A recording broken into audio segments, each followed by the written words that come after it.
Welcome to another episode of In Space with Chris Connor. I'm your host as always, and I have one of my favorite people probably in the world up here.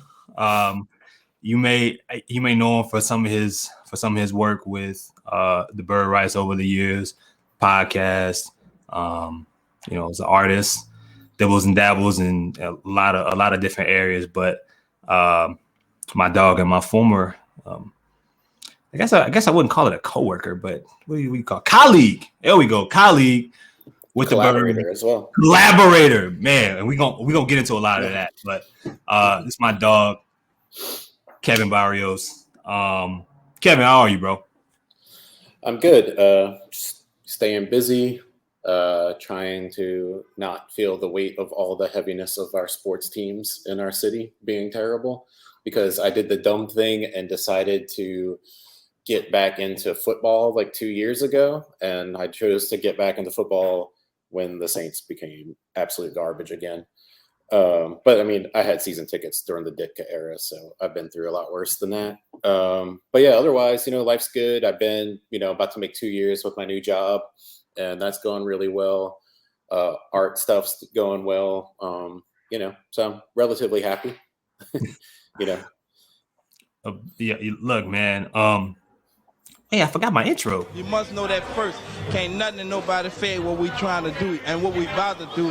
Second thing is, we got this game on our level. You understand what I'm saying? Appreciate that, baby. But yeah, no, man. So for those that aren't familiar, I know a lot of people know me as if I'm not a part of the Boo Crew Mafia, I am a part of Pelicans Twitter Spaces. But before all that, I did a lot of writing, lot of writing, articles, a bunch of different pieces. And Kevin, I call him one of my favorite people, just because, man, when I first started and was really trying to learn how to create, how to be creative, and how to be me, Kev was one of the first people to be kind of empower me, kind of tell me yo, try this. This is what I do. I'm like this, I like that. He collaborated with me on stuff before we would even when it was frowned upon. I remember we put together, when I was with the Pelican Debrief, we put together this entire long list of questions, and then it was shot down. And then 2 weeks later, I was with the Bird Rights. too hot for debrief. Yeah. But yo, man, yeah, but nah, this is my dog, man. For those that don't know, y'all gotta look it up, man. We wrote a movie together. We did a baller blocking review 20 years later. Well, not the movie, the soundtrack, right? Well, I did the movie. I kind of did the movie. You did the soundtrack, but okay. Yeah, I still have that. I gotta get that frame because I still have that in my it's in my closet with it's that and a few other and the actual magazine. So shout out to Kev for that. But let's get into this team, man. I mean, before we go to that though, I think we should also mention because I think we'll talk about things that are relevant to these two pieces. That the summer before David Griffin was hired, you and I wrote pieces, with candidates for general manager and candidates for head coach. And I think, some of the concepts discussed in that are things that we'll discuss going forward. And today I would think. Yeah, I see. You reminded me. We did that, and before the team, the organization kind of changed a lot of the arena in reference to the music and some of the songs that you guys hear. We did an entire article on different sequences of what happened throughout the game and what they should play versus at the time you were hearing Ric Flair at the free throw line, among a bunch of other things. Yeah, and that article is my what do you call it, pinned tweet. So if you ever want to read that one, easy, you can just go to my Twitter. It's right there for review. It's still fun to read through, even though a lot of stuff is referencing the old roster, but it's still, fun. And it's good to see that the team kind of, I don't know if it was because of us or not, but they definitely have shifted more in that gear, which is great to see. So I got to give them props for that. Now, if they listen to us about personnel decisions and rotations, that's what we got to work on now. So we were I was telling Kevin before we started, like I was gonna do this show like solo, but it was like, and then I was gonna have an interview with Kevin separately, but I'm like it doesn't make sense to do that. We just do them together, and it's kind of funny because by the time this comes out, which probably be Friday, the Larry Nance interview that we're having on Spaces will have already have happened, and maybe it gets into a lot of whether you're on a positive side of how you view the Pelicans day to day, or whether you're on a negative side, and like what exactly in all like that really means, Kevin, what do you think? Not even having to go deep into some of the things that have transpired on social media within talking about the team. What are some of the observations that you gather from people feeling as if a side is either too positive, too negative, too balanced? How do you view some of the things that have kind of taken place over the past 2 weeks? I mean, to me, I guess I'm a little bit unique in the way I look at sports. Like, I didn't grow up being into sports. Like, my grandfathers were into the Saints big time. Like, my dad's dad like lived and died with the Saints every Sunday. My mom's dad knew the Saints were terrible, so what he would do is he would cheer for the other team while watching the Saints game, and then if the Saints won, he'd be happy too. But either way, his team won. Like, that was his loophole. But my dad wasn't into sports. He was like more into like outdoor stuff, like canoeing and hiking and things like that. And I got into skateboarding and like subculture, like punk rock stuff, all that early. So like I wasn't really into sports. To me, like I love basketball.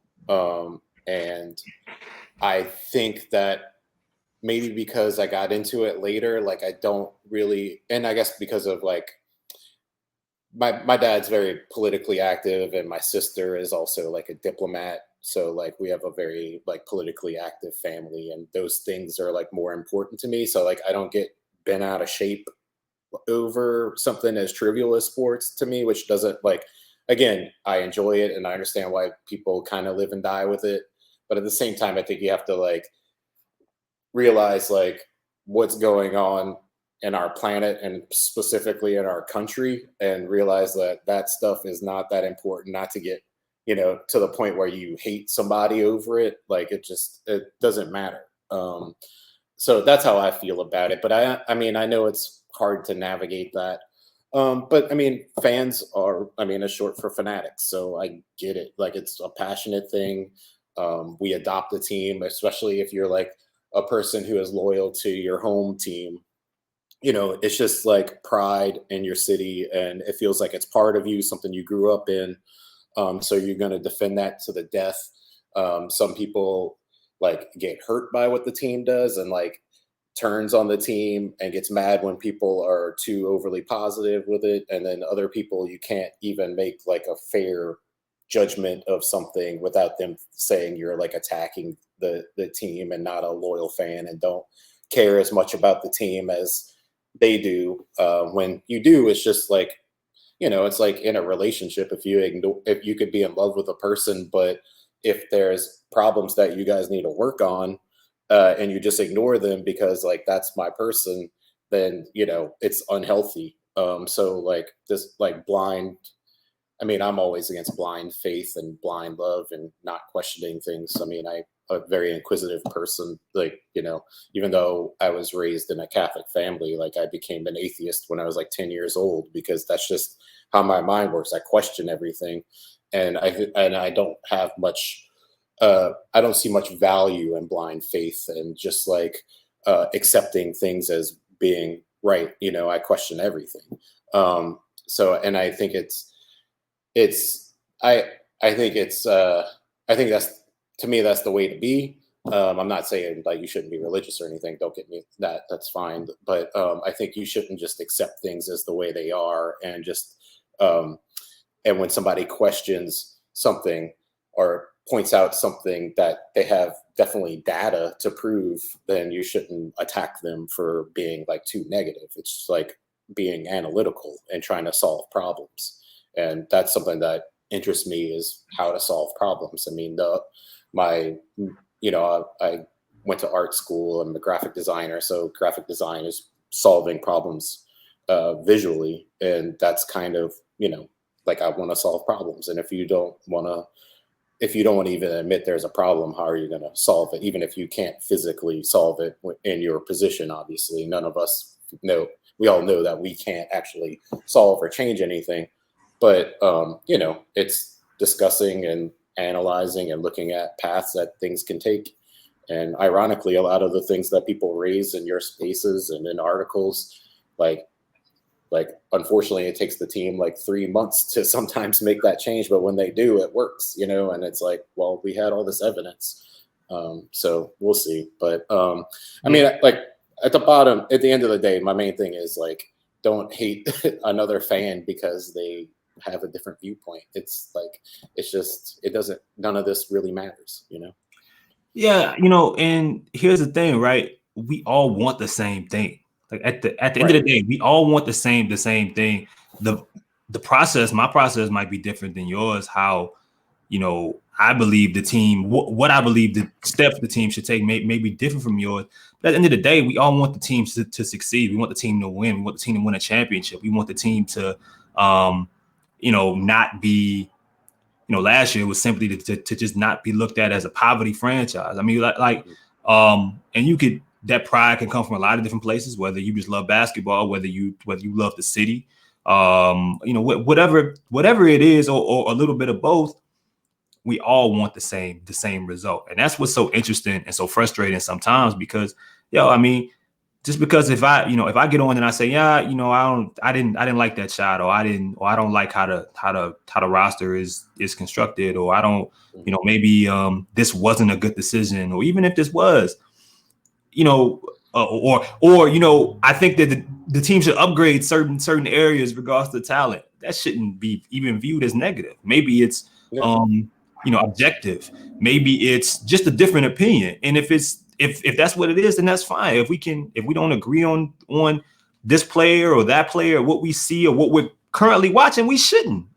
We shouldn't. I'm totally fine with another entire human being watching the same game and us seeing different things. Totally fine. Mm-hmm. Everybody shouldn't have to think the same. Everybody shouldn't have to be. We shouldn't have to be in a on either side of the fence, or be labeled as such based off of an opinion. End of the day, anybody that's having these discussions, they all want the Pelicans to be good. And I just don't get how it goes beyond that premise so often. Yeah, I mean, the thing is, the team is not good right now. You can't say it's good, and so you if you don't see flaws in the team and don't point them out, then or if you do point them out, how can you be attacked for it? Because there's evidence that what we're doing right now isn't working. And you could say, oh, well, Zion's out, and yes, of course, that will fix a lot of problems. But at the same time, this is the same exact team that went on a nice run last year that we felt very positive about towards the end of the year, with the additions of now having Dyson Daniels, and now you got rid of Devontae Graham and you have Josh Richardson. So it's a better team. It's really a better team than what we had in the playoffs. I mean, obviously today we have a lot more injuries happened, but it should be better than it is. And what you're seeing is not really acceptable in terms of rotations, offensive identity, defensive effort, things that you saw greatness out of towards the end of last season and in the playoffs. So one of the one of the topics that fall under this umbrella of whether or not what side of, I guess, perspective you fall on a part of the fan base when watching this team right now is Willie Green. Willie, whether or not some believe Willie Green is overachieving. Some look at it as that he's in his second year as a coach and is going through growing pains. Some may say his staff is flawed. Some may point at it's not his staff at all. Like, give him an opportunity to pick his own staff. There's a side that will point to us not knowing exactly how much he's responsible for, and then there's just some that will point at some of the things that they view tactically that he does. Maybe they question him as a motivator or X's and O's, whatever the case may be, and just feel like he's just not a good head coach, or at least a head coach that is going to be a part of a winning team for multiple years. Kevin, how do you view Willie Green as we stand today? Well, I mean, when he was hired, I said that he was put in a terrible position. And the reason is, and I like him, don't get me wrong, and I want him to succeed. But like, I always felt like if you go back and look at the articles we wrote when we're looking at the kind of coaches we want to hire, my idea was you turn the roster completely over. There's no need for continuity.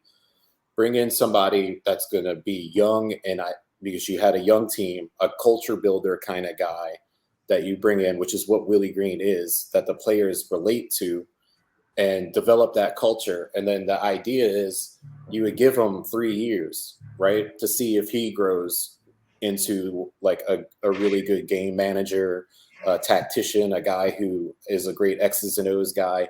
If he doesn't, he did the work that you needed to start with and laying in the foundation of the team identity, the culture, and then you replace him with that guy that comes in and takes him to the next level.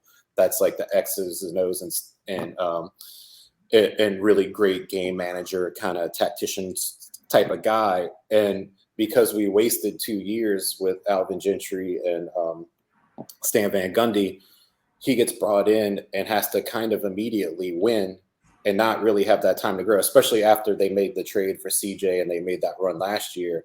Now it's like the expectation is, this is a team, like some people were saying that, they're a title contender. I pegged them at 46 wins, which is obviously more than they're going to get this year. But everybody had high hopes and there was a lot of expectation from him, and he hasn't had that chance to really be able to grow as a coach. And again, like you said, I don't know how much input he's had on his own staff. And you had a guy like Mike D'Antoni as an advisor, but I can tell you, because I see Mike D'Antoni whenever he's in town through my job, and he hasn't been in town in forever. So like, and you see this team just have no offensive identity.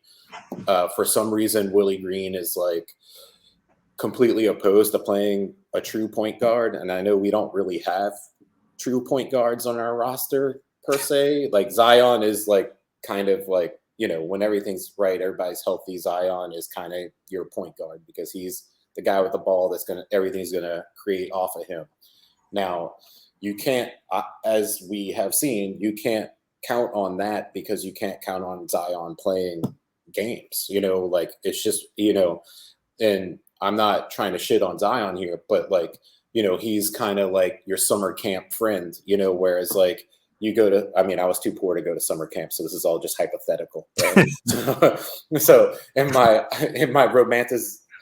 romanticized version of summer camps, you go to summer camp, there's some kid from another city that you see every summer at the summer camp that y'all are super bros, hang out, have the greatest time of your life for 3 weeks, and then you don't see them for the rest of the time. And then, so you enjoy that time when you have them, but you can't like build your team identity totally reliant on that guy. So, right now I would say Kyra is like the closest thing to a pure point guard that we have on the roster. And when he gets time, he shows flashes. At least he penetrates and creates pressure on a defense and then kicks out and creates that way, creates offense that way. but nobody else is doing that. You get a little bit of it with Jose, but Jose's more of a change of pace kind of guy.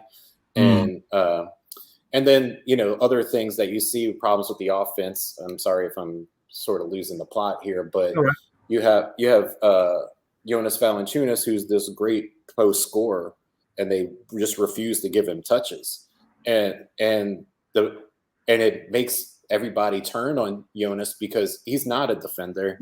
He's a solid rebounder, but he's not a defender. And if you're not giving him the ball, then you're not like maximizing his minutes. You're not getting him engaged, getting him to play a little bit harder defensively. And like, look, he's giving it all out there. He's playing hurt. He's the only guy that's playing all the time. He's got the weight of the world on him basically, but they're not rewarding him with touches. So if you're going to do that, then it's time to change your philosophy at center and just go get a rim running defensive screen setting center that's going to do those things that you're trying to make Jonas do, which isn't what he does, because there's no point in having him out there because he just becomes a net negative because you're not letting him offset his deficiencies with his offensive ability. So there's just a lot of like weird things happening, and I don't know, like, and this is what it feels like to me. It feels like Willie Green spent way too much time with Monty Williams. A lot of the bad side of what we had out of Monty Williams when we were here, a lot of the bad habits is the same things that Willie Green's doing. And again, in that situation, it was like they did that. They hired a guy like Monty Williams to be the culture developer. And then the plan was, okay, he can't take us to the next step, so we're going to get somebody else. Unfortunately, they hired the Norv Turner of the NBA and Alvin Gentry. So it didn't work. But the philosophy was right, in my opinion. Although I hated the Gentry hire when it happened. I remember that. Yeah. But, so we're just in a spot where Willie Green has all this pressure and doesn't have room to grow. So people are turning on him. And it's really not his fault because he was put in a bad position. And one thing that I think is really weird, I'm going to let you jump in right after this, but one thing that I see a lot that I think is really weird is you see these people calling for Willie Green's job, which, okay, fine, if you think he's not the right person for the job, but they don't think that David Griffin should be fired. And I just think, like, how can you call for allow a guy to fire 3 head coaches in 4 years and have no winning records to show? Because even last year we didn't have a winning record. Like you look back you go back and look through the numbers of the Dell Demps era, they're better than this era, and we have a way more talented roster, which you could say is a boost to David Griffin. Sure, they got a better roster, but they refuse to fix the obvious glaring problems. There's no rim protector, there's no creator, there's no shooting.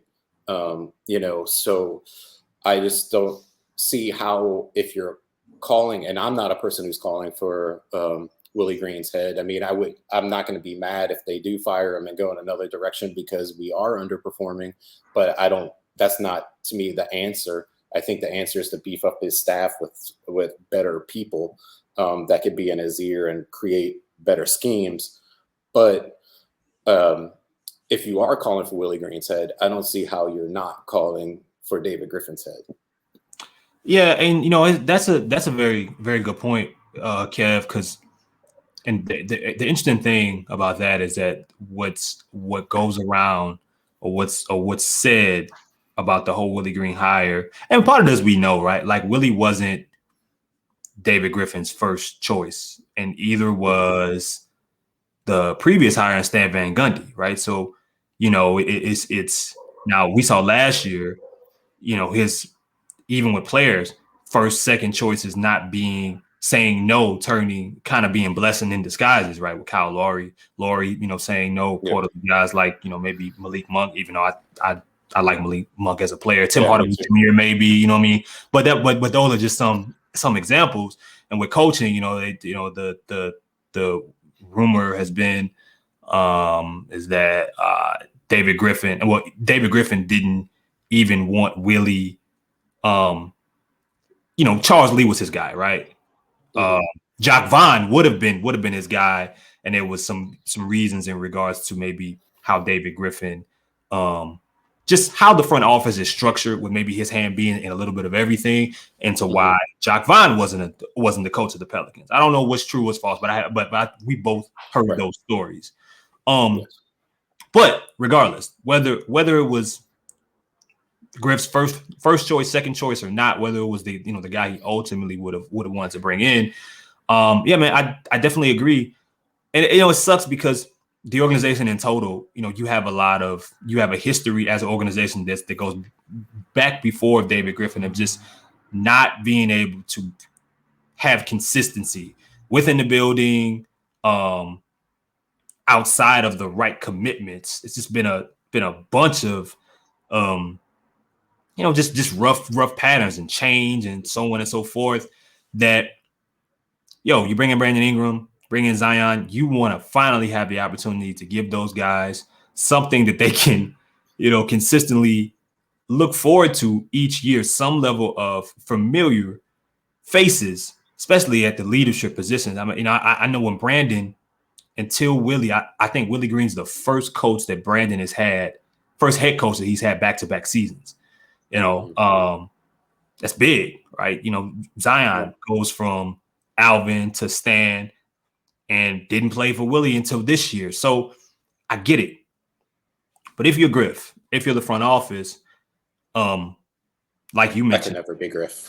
Yeah, well, like you mentioned, there were things that there were weaknesses or perceived weaknesses, even when trying to keep this thing together. And I totally understand why they did it. I get it. Everything was going in your direction. You probably weren't going anywhere without a healthy Zion or Brandon CJ combination. Anyway, the vibes were right. There was some happiness. There was some excitement. Everybody was off of your back. The fan base was tied in. A bunch of guys that come in with good stories, and that's great. And I get why you continue with that. And hey, for a period of time with the healthy Zion, even while Brandon was out, it looked fantastic. It looked better than I would have ever imagined. At no point did I think that this team, even firing on all cylinders, would be first in the West for a few days. I wasn't sure if they could be that good. I thought maybe third, maybe fourth. That's why I kept seeing third, fourth, outside of the play-in. Well, now they're here, and it points back to things that even through some of the good stories and so on and so forth, is pointing at the glaring weaknesses that you would have liked to be addressed. Added shooting is one of them. And like you said, that center position, man, it's continued to be a problem for years now, and it's compounded by mistakes or head-scratching decisions that are made even with the guys that you have, just committing to something and someone, but based on what you have and not running others into the ground.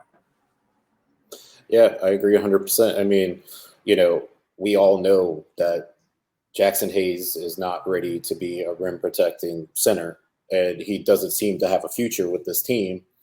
I would say I would put the chances of him being back next year at like 10%. I mean, based off of like just his playing time, the whispers about how they feel about his approach to practice and preparation, and off the court stuff, and just things we hear.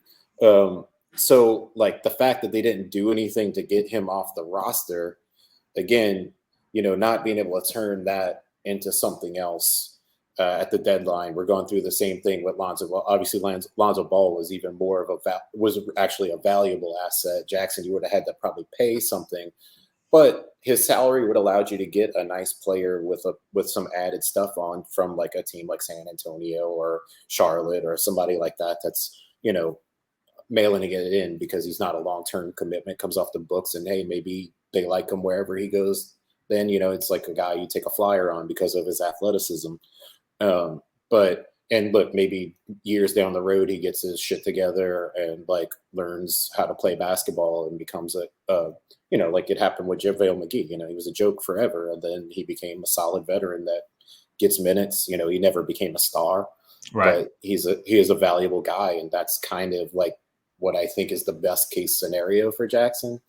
I don't really know what JaVale was like off the court or in the locker room, but what I know of what Jackson Hayes is, I have a lot less faith in him becoming that. But we'll see, you know. But again, like, you know, it's like every year there's like a mistake that just constantly comes back to haunt you, you know, like they always have to pay for these mistakes. And you know, they could have had Darius Garland instead of Jackson Hayes. They could have had what's his name, Hunter, you know, instead of Jackson Hayes. You know, and they could have had, you know, then you have the Steven Adams thing, then you have the Devontae Graham thing. Luckily, they were saved from themselves with the Kyle Lowry thing. But like, you know, you see these things that are just troubling from this team, like from the front office. You know, there's some great things that they did. Trey Murphy's great. I'm high on Dyson Daniels. The CJ McCollum, Larry Nance trade was fantastic. I feel like a lot of people give a ton of credit to Griffin for the Anthony Davis trade, but I feel like that was kind of like just like, this is what's happening. You know, you don't really have to do that. Was already sort of negotiated, basically.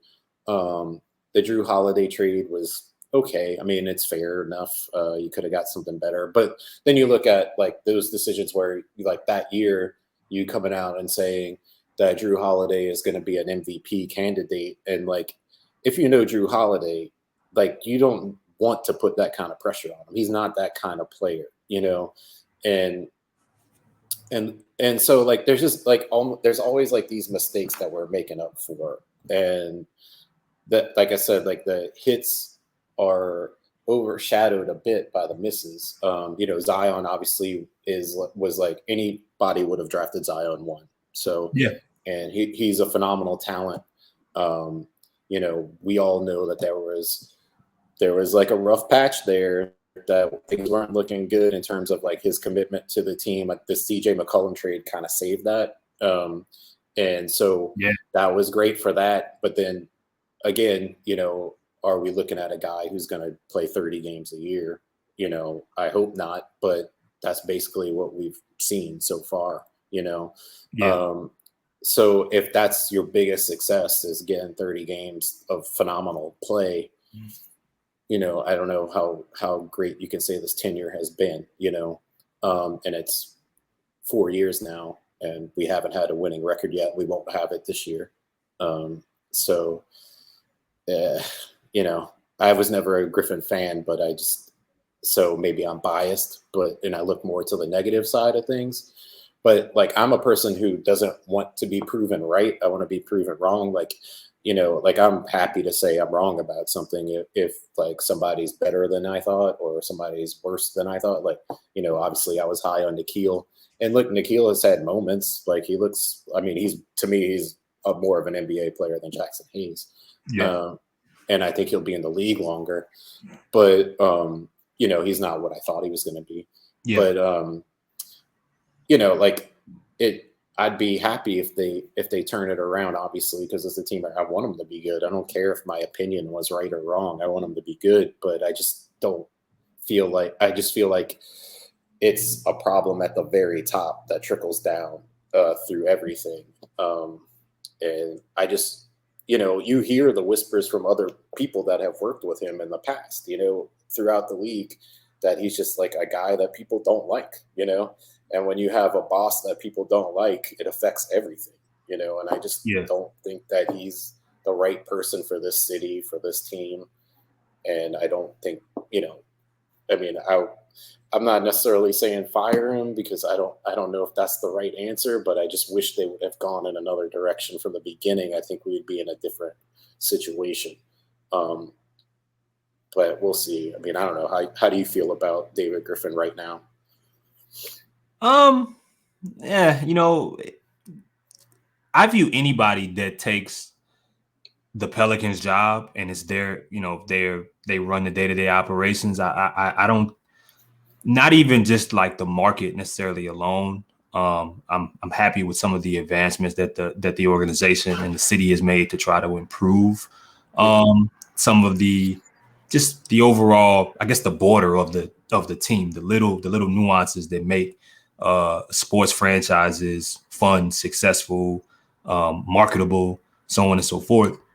I think it's tough because you're walking into a situation like it takes a certain type of individual. You walk into a situation where teams only made the playoffs, or in their 20 years, they've only made the playoffs consecutive years twice, I think. Trying to make that happen this year, and it's a possibility that you can do it with back-to-back losing records. You know what I'm saying? Like, and I think it's a long history of just failure, confusion, superstars leaving, and whatever guy you choose, no matter what, they have to feel part of the pressure of feeling like they're changing everything. They're changing, it's 20 years that this kind of on their back of trying to that a fan base has carried, that a community has carried, and it's your job to change it and save it all. And maybe Griff took that responsibility in that way. Maybe coming in off of I think it was a year removed or 2 years removed when he took the job from winning a championship. He thought that would carry him in a lot of different ways and overcome maybe some of the things that being a part of the Pelicans, from a resource perspective, you don't have. I don't know. But I think that there were a lot of leaps and a lot of misses, and I think overall, I look at it like this. January of last year, December, we were talking about him and Alvin Gentry getting into it, allegedly. We were talking about, how far is he away from being from really being fired? And then, listen, things changed, right? Brandon started to play really, really good basketball. Some of the best, arguably the best of his career. You got some really good contributions from a lot of the role players and the young players that I do want to talk about before we get out of here. And now the narrative has changed. But if you had to grade the entire tenure, a C, a B, a B minus, because and I don't know if B minus is fair. It's probably C. It's probably incomplete because I think it's hard to go over a C because you don't have a winning record to lean on. Yeah. In any season. Right. And there were things that I think, we talk about a lot of things that couldn't be controlled, from health to just the type of players that you put together in your development and who you drafted and so on and so forth, and the efforts that they put in as individuals. But each year it felt like there was something that we talked about that said that probably needs to be addressed, and you ended up paying for it at some point. And that's outside of, you did, Jackson Hayes didn't work. And Q Alexander Walker didn't work, right? Right now, Kyra Lewis hasn't worked. Health is one side of it, surely, but all in all, it didn't work. People are now questioning, they're questioning if Dyson Daniels will work. That's tough. And yeah, you hit on her. I think you hit on Trey Murphy personally. Jose Alvarado was a great addition. I think E.J. Liddell is going to be something for this team. Yeah, we'll see. You got Carlo. We'll see. But it's hard to really grade it because it's so much. Yeah, how can you give it anything beyond that when you look at the head coaches that have, like you mentioned, that are out, no winning records, people not wanting to still sign here, and just so much confusing, and that kind of leads to where we're going to next, and with the young talent. So, Trey Murphy, Herb Jones, Jose Alvarado, Kyra Lewis, Dyson Daniels. You can count Jackson Hayes, but I won't for now. I won't. I don't think he has a future on the team. And Kyra might not either, but we'll see, right? But you look at that group, and it was a fun ride last year. This year has had its ups and downs. Some really, really high moments, been a roller coaster. Some high moments, some low lights. But it's been a lot of pressure on them, especially when the team is starting to lose, because teams are forcing night to night some of these young dudes to beat them. Right? They'll live with Herb Jones jump shots. They've changed the way that they've defended Trey Murphy, and on defense, they're going to try to put him in as many motions as they can to see if he's able to react properly. And then that's outside of the rebound and so on and so forth. Jose Alvarado gets bigger matchups, hit or miss, but he also had a 38 point game. He's had some, we know what he provides from energy. And unfortunately, right now is the only point guard. I mean, before he got hurt, hope he heals up soon, but the only real point guard that you had that you've been playing. And then there's Dyson Daniels that I don't even know if he was how much he was supposed to play, but what I think would have fit him best in regards to him making the best contributions consistently hasn't been available, which is him playing around other stars to where he can truthfully be a connector versus people viewing him as just the eighth pick in the draft that has to give you something, which his flaws offense, like defense, isn't going to win him. From the average fan, it's not going to win him the applause that, say, Ben Mathurin type performances would give you. So yeah, I'm curious what you think about the young guys that are left here. What do you think about their development, and how do you think it? What do you do with all these individuals going forward? Who stays? Who goes? Who develops? Who doesn't? Yeah, I think you got to kind of look at Trey, Herb, and Dyson as a cluster, and you got to decide which two of those you're going to keep, because you can't pay all three of those guys, and I think those guys play a similar role. They're different, but their body types and their athleticism and stuff like that dictates kind of how they'll be used.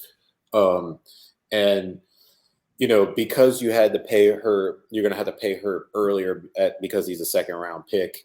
And because now look, in a perfect world, I'd love to keep all three of them. I wish we would be a tax paying team and could do all that, but we're not going to be that. And I understand why we're not that, because you can't get over 500, why be a tax paying team if you can't be a winning team? But yeah.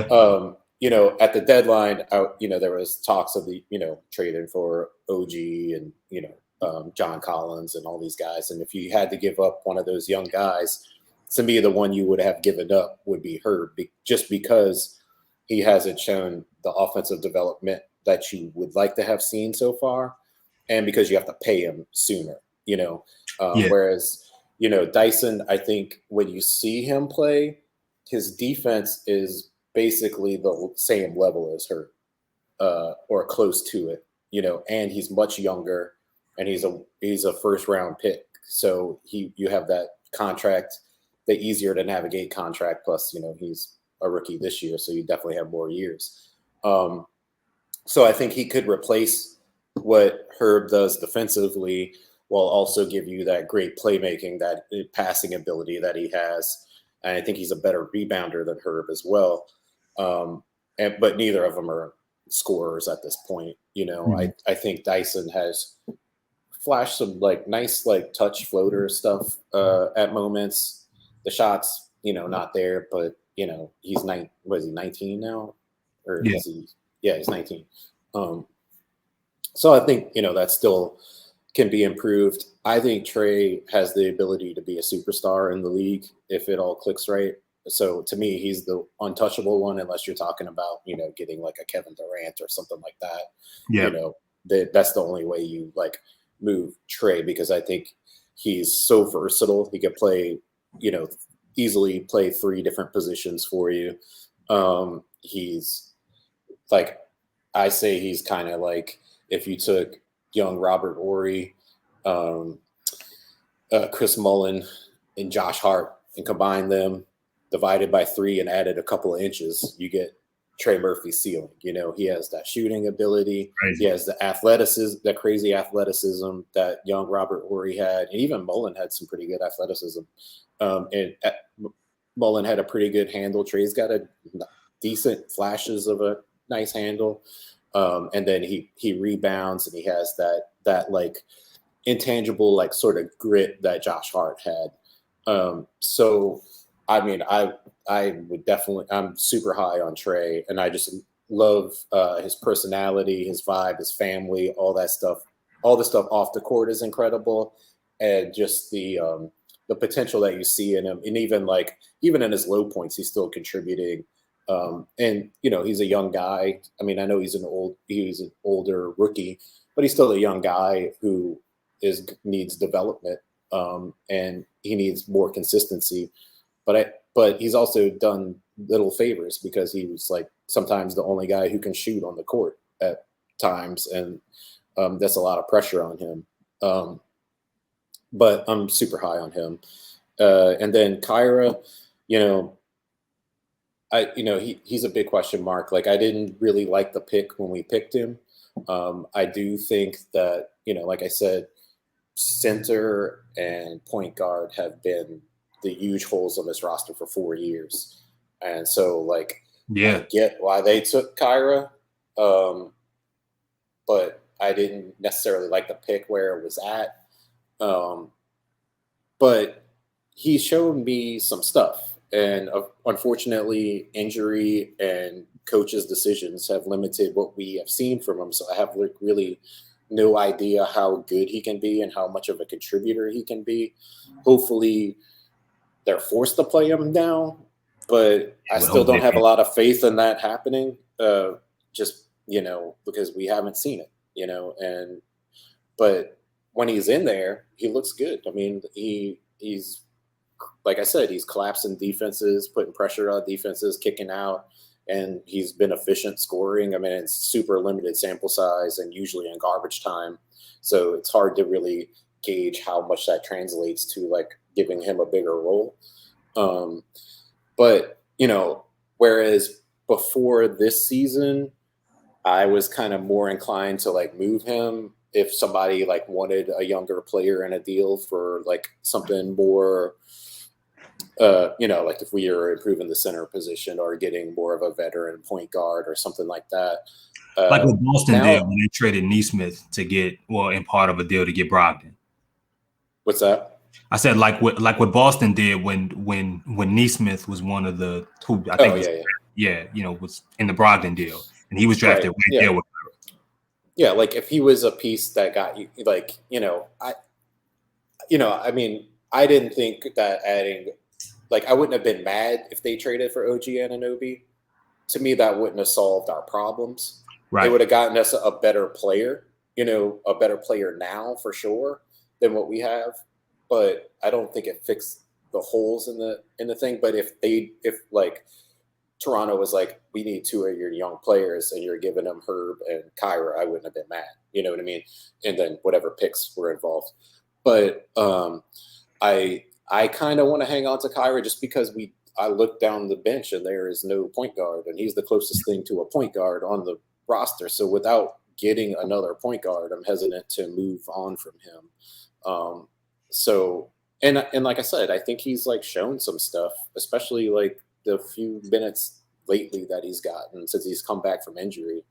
You see the speed, obviously, the shots like been pretty good. And then the pressure he creates is solid. It's something you can work with and build an offense off of, because we don't see an offense running right now. You see no spacing, no movement, no ball movement, no player movement, no pick and rolls. Like, it's basically BI being like, he's like Joe Burrow, like throwing a Jamar Chase, but the basket is Jamar Chase. It's like, fuck it, he's down there somewhere, like just throw it up. And luckily it's been going in a lot, but like it hasn't translated to wins. But it's not making anybody else's job easier. It's not making his job easier. And BI is an incredible player. Like, don't get me wrong, I'm not down on him, but I just think there's no system in place. So it's just troubling that, and it's hard to evaluate players because there is no offense that I can identify. I mean, I'm not the biggest X's and O's guy. I'm more of like, I can feel when a guy's like a good basketball player. I'm not great at like analyzing play runs, like Shamit's great at that. Grubb's great at that. And Ollie's great at that, but that's not like my forte. I just kind of can see the intangibles in a guy and the potential in a guy and the body build and stuff like that, and understand their feel for the game. But like, I'm looking at what we're doing, and I'm like, I don't even understand what the plan is. Like, I don't see a play. And the other thing that's so crazy to me is like we have like it seems like forever that we cannot inbound the ball. And also, and this goes back to Bonnie Williams' time, when a Pelican has to pick up his dribble, no one will go over to help him out, and it drives me insane. And I don't know like how those two simple things have not been corrected in like 10 years. You know, it's crazy that it travels to different front office structures and different coaches. Yeah. Like I mean, different roster. Yeah, I'm nervous about anytime they got to inbound the ball. Somebody got to go up to make a free throw at the end of the game. I'm always nervous there. But yeah, man, the Kyra thing is so interesting and a little frustrating because I'm with you. I remember early, even dating back to like that first Laker game, because he didn't play really in the second one, or he didn't play meaningful minutes when the game was close.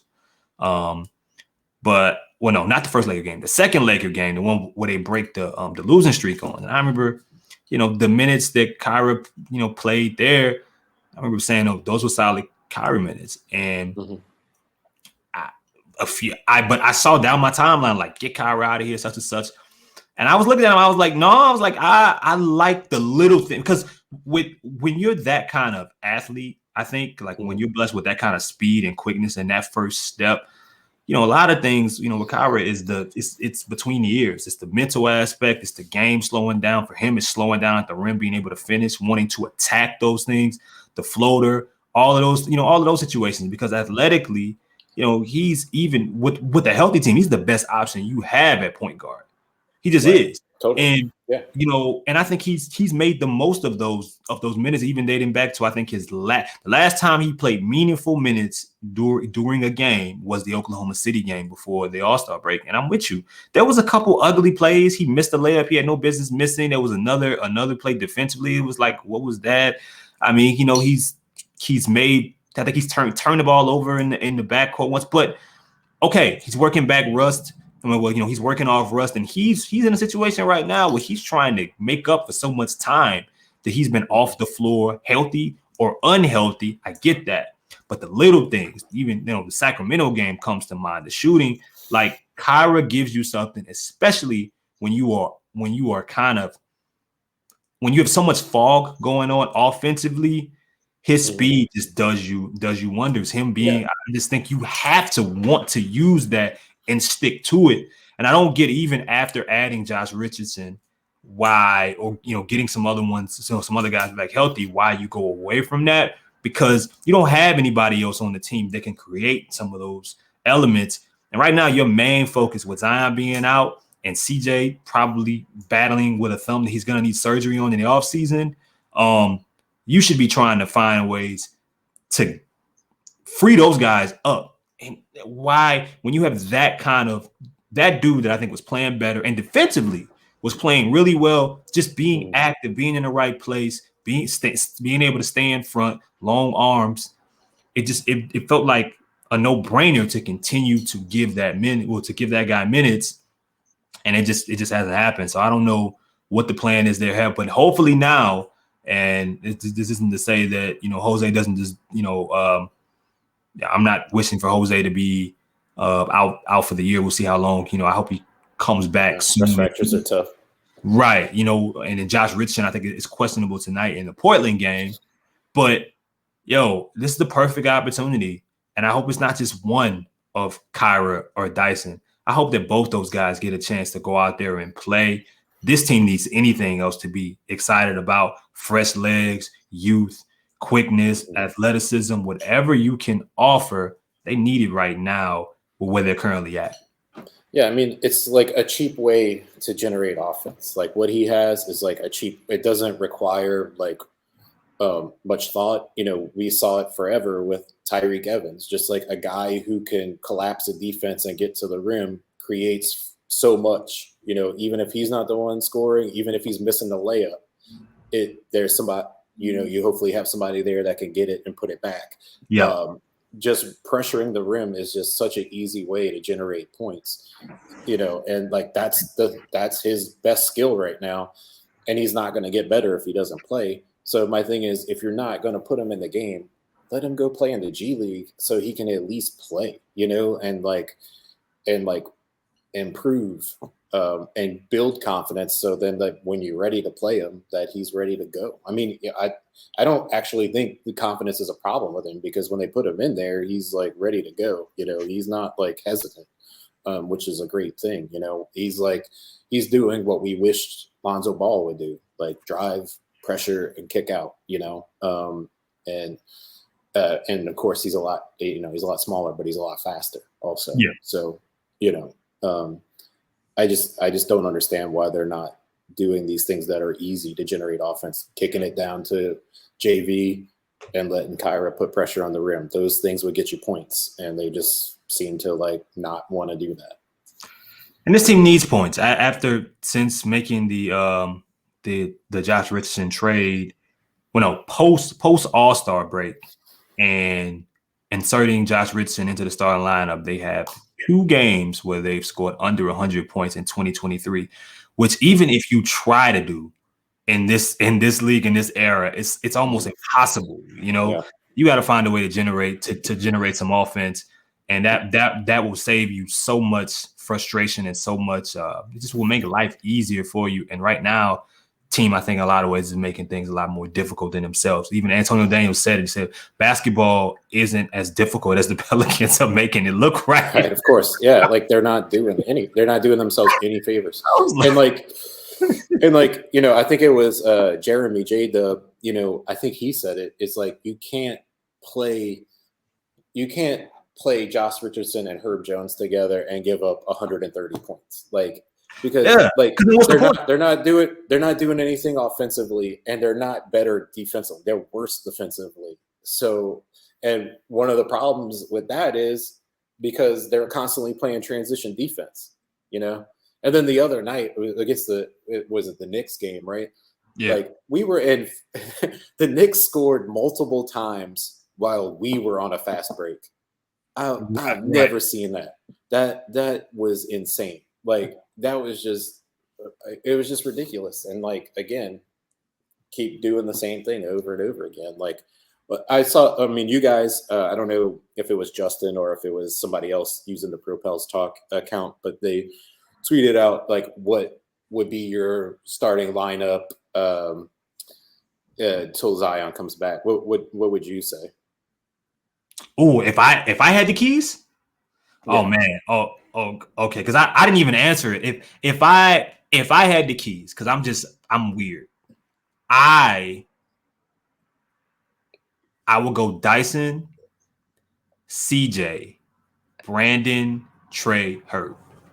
That's exactly mine too. That's just exactly just go weird. Like try. If you're not going to use Jonas, like when right now he's hurt. What's the point? Like what's the point? Just don't. Just don't. Herb's a solid screener. You already go into rebounding struggles. If when Jonas is off the floor, sometimes you have to gang rebound at that point. Punt it at that point. Punt the rebounding. Make life hell for the team that you're going against, being able to switch everything, defend. I like Dyson's ability to. It's not that I think Josh actually gives you more off the bench as well than he does in the starting lineup, because he doesn't get the ball. He shot I think 3 times last game, which was crazy. Like he shot the ball 3 or 4 times. That's nuts. Let him come off the bench. He can close some games, but let him come in off the bench, have an opportunity to really make some plays happen, being the point, being the focus, the primary individual. We saw in that Laker game, we saw in the Thunder game, he had really good games, just being free and being able to attack and have the ball in his hands, versus he's a veteran. So his first instinct is going to be to get, like he's been on a lot of winning teams. He knows that the ball needs to go through these guys. He understands the right or wrong politics and that side of the game. Mm-hmm. Bring him off the bench, but even if you say start Richardson over Dyson, I'm cool. The main switch that I would bring to Texas, it should take more pressure off of her, and everything that you have going on in your lineup right now is I would move. I'm with you. I'd move Herb down to center and bring Jonas in off the bench, and then maybe having Jonas and Jay Rich together come in and stagger some bench lineups. Maybe that helps both of them out. Because if one guy, since he's been here, is going to find a way to get Jonas the ball, I've seen Richardson do it repeatedly. Yeah, I mean, and the other thing is, like, now you have like an easy excuse to work that in because Jonas is banged up. So tonight would be if they don't do it tonight, they're not going to do it. They're not going to. Listen, they're not going to do it. Yeah, I hope they. Yeah, of course. I mean, and like you have that gives you really 2 shooters, 3 good scorers, and 4 guys who can switch in CJ. So like that's good, you know, and like BI's not an amazing defender, but he's an adequate defender. So, but everybody else there is a really good defender. So I to me, that's what I would experiment right now. Like, what do you have to lose? I mean, you're been terrible for months, you know? Yeah, I mean, look, if you believe in the Magic that was last year and bringing in, and not the Orlando Magic, I don't know why I said that. I mean, I guess you should believe. Before we move on, have you seen? You see this Netflix show? It's called "I Think You Should Leave." It's like this really weird sketch comedy show. You're either gonna love it or hate it. But there's like this. You go and find. You have Netflix, right? Yeah. So go and find the episode where there's a sketch about the magician, and it's like that is us against the Magic, like that. We can't beat the Magic, and the Magic totally disrespects us, and like we lose all credibility, all respect from our loved ones, over a silly Magic act. I mean, ironically, right now, we always, anytime we talk about Atlanta, we talk about your favorite episode, which is the damn barbershop, barbershop one. Where everything is getting there's a wild goose chase that's being done between Paperboy and his barber, and I mean it takes until like the last minute for him to get a haircut, and it's so simple, but yet it's made a lot more difficult than it has to be. I think I see a lot of those parallels in the Pelicans right now, what they're doing to themselves, but yo man, like yeah, I mean, I'm with you, man. I just want, okay, like even if you go back to, if the theory is, we'll go back to the starting lineup that got us to the playoffs last year without Zion.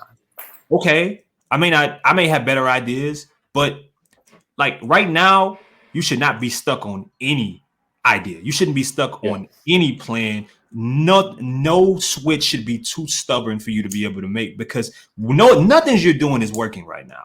So you definitely shouldn't be stuck on what you've been doing. It's not working.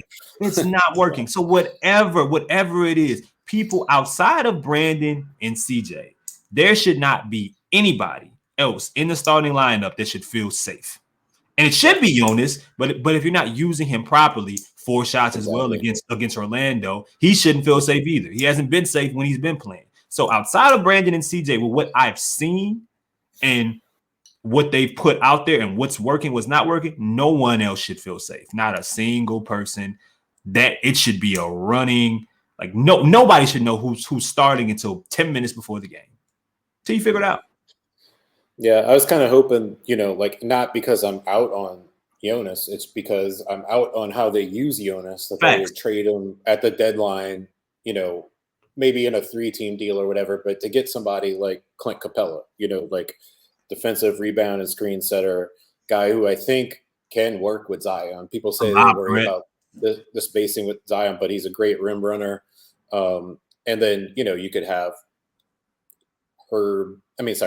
Trey, BI, CJ, and whoever else, Zion kind of playing the point guard and Capella, and I think you'd be fine. But because I think that, look, if you're not going to use the guy to his strengths, he becomes a huge weakness to you. And that's why fans are turning on him. And it's not Jonas's fault. He's a really good basketball player. Like he's a technician in the post, he could get easy buckets for us right now, but they just will not get the ball to him in the post. And repeatedly. I mean, that's the thing. It's like a running game in the NFL. You can't every run isn't going to be a 20+ yarder. Like sometimes, it takes over and over and over again, like repeated uses of someone in that case for them to find a rhythm and for them to really fill out their matchup in the post or with those looks. And it can't be, they're using Jonas like a change of pace back, and that's not his game. And it's a waste. Mm-hmm. It's a waste for him. It's a waste for the team. It's a waste of everybody's time. And I'm with you. He's giving you, he's playing through all different types of shit night in and night out. Mm-hmm. He won't sit. If he's 65% and maybe even less, Jonas is going to play. And right now, you could question, if I was him, I mean, would you? I couldn't. He's being a professional. He's doing the right, mature thing. He's playing the game in which he loves. That's all he knows how to do. He's going to play. Yeah, especially in the situation that you're in right now, to have that dude leaving games with 4 shots and you're struggling for offense and struggling to generate anything just doesn't make any sense. But I'm with you, Kev, man. Man, it's been an hour already, which is crazy. Got to give a word for our sponsor here. This podcast is sponsored by Birdsall Law Firm, the official injury lawyers of Buku Media, located at 918 Porter Street by the Superdome. Get them a call at 504-523-5413. If you or someone you know has been involved in an accident, and be sure to mention that we sent you. Birdsall Law Firm, the official injury lawyers of Buku Media. Also got DraftKings Sportsbook down below. As always, guys, use the code BOOT when you sign up. Promos is always there. 5 for $150, 5 for $200. I'm sure they'll have some baseball promos and basketball promos as the playoffs approach really, really soon. Use the code BOOT. It's who we use here at Buku Media. Shop with us as always. Kev, man, any closing remarks before we get out of here? Tell people where to find you at. Yeah, I mean, you can find me at Kevin B for Bounce on Twitter and Instagram. I haven't written anything in a long time. I don't think I will write anything ever again, but maybe we'll see. And you can find me like once every 3 months on a Bird Calls podcast. I've been focusing more a little bit on art and graphic design. So that's, that makes more money and is what I've went to school for. So it makes more sense for me to do that in my free time and my creative outlet. But maybe one day I'll get back to writing if, I find the right situation. But right now it's not there. Well, as always, I'm gonna support you no matter what you're doing. Once again, one of my favorite people, one of my biggest, inspirations and helps in my journey and kind of start to get to even here. So this is somebody I'm glad to call a friend, man. So if y'all see Kevin in the streets, man, my quest. There you go. And you will. You will see me because after every game when you're leaving, I'm generally walking my dogs. So you run into all the people leaving the arena because I live in the neighborhood. So you will see me around. All right, so man. Well, hopefully the Pelicans get back on track. Tonight get a win, and I hope again by the time this comes out, I hope you guys enjoyed the Larry Nance conversation. Sit down. Hopefully it doesn't get too crazy. Awesome. Yeah, and I don't get suspended. Yeah. He doesn't leave out upset, but I think it'll be good and it'll be fun for everybody, especially if they win tonight. Please take it easy on Larry. It's a great please. I mean, he's already in the sprained ankle. Don't give him a headache. All right, y'all. As always, Najee.